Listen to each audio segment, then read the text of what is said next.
everyone. Thanks for joining me for Coffee and Real Estate with Stephanie. And I'm talking to you about to rent or to buy today. So grab a cup of coffee and sit down to join me. I'm on the front porch again. I actually have a little bit of sunshine here. So let's see how long that lasts. Making the decision to rent or to buy is a really personal and individual decision. So the best I can hope to give you out of this is to just sort of catalog some things to think about and sort of give you an overview of considerations.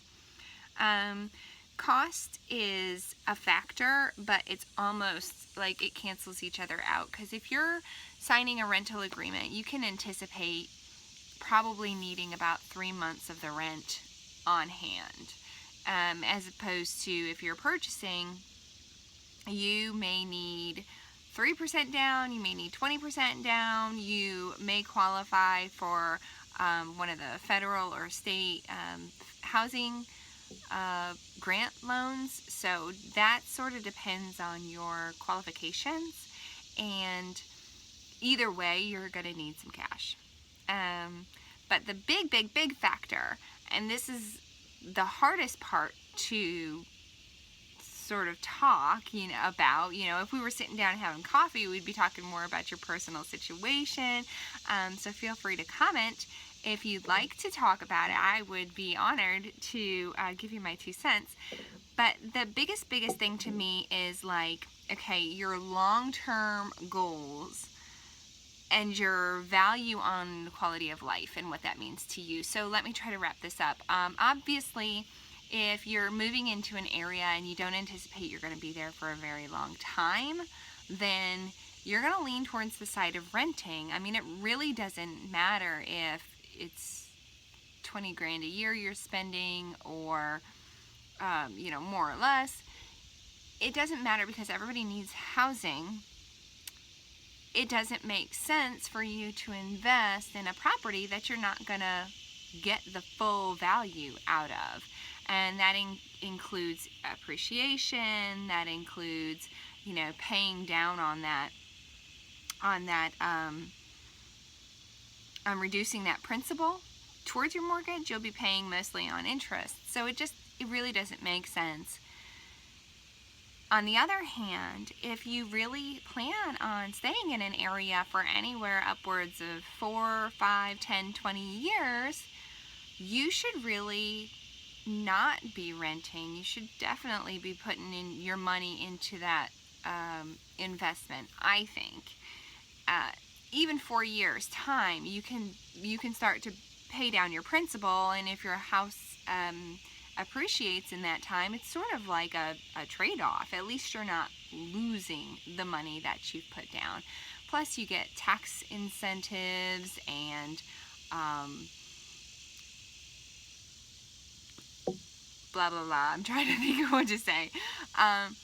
So on that note, and the other thing that I really feel strongly about is this sort of quality of life. And I mentioned this, and this is what I mean by that. I've spoken to people who really feel like, look, I like paying a monthly rent. I don't want to factor in expenses for repairs, and I like not needing to be making a commitment. I mean, more than a year. That is somebody's quality of life who's sort of, that's what they value at that point in time, and I can totally understand that.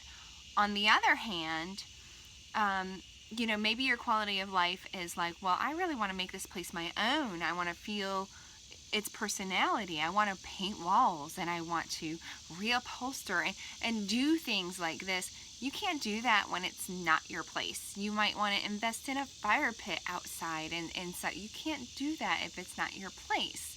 So with repairs and stuff, if you're a homeowner, you get to choose who makes those repairs, how well it gets done. You get to make the decision on what kind of roof and which company puts it on, and who maintains your appliances, and how high grade or low grade your appliances are. You don't have that choice when you're a tenant.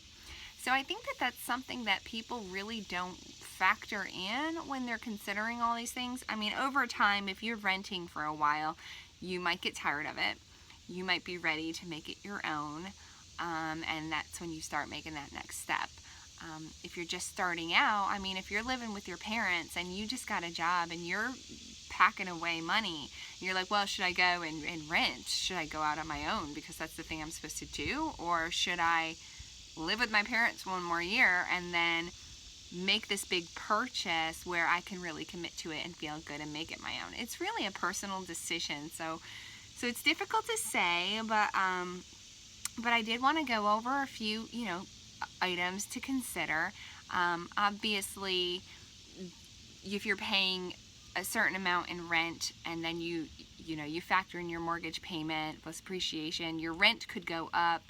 Your mortgage will pay on interest first, then start to pay on your principal. So you're going to start taking more and more ownership in that home. It's really a trade-off, and the time you want to spend and the time you put into the place.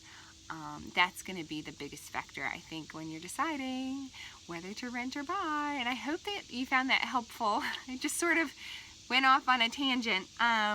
I do want to say, check out my happenings page because I have a slew of great events happening in the Williamsburg area in October, and I'm going to start putting them up this week. So definitely check that out, and we'll talk to you soon. Bye.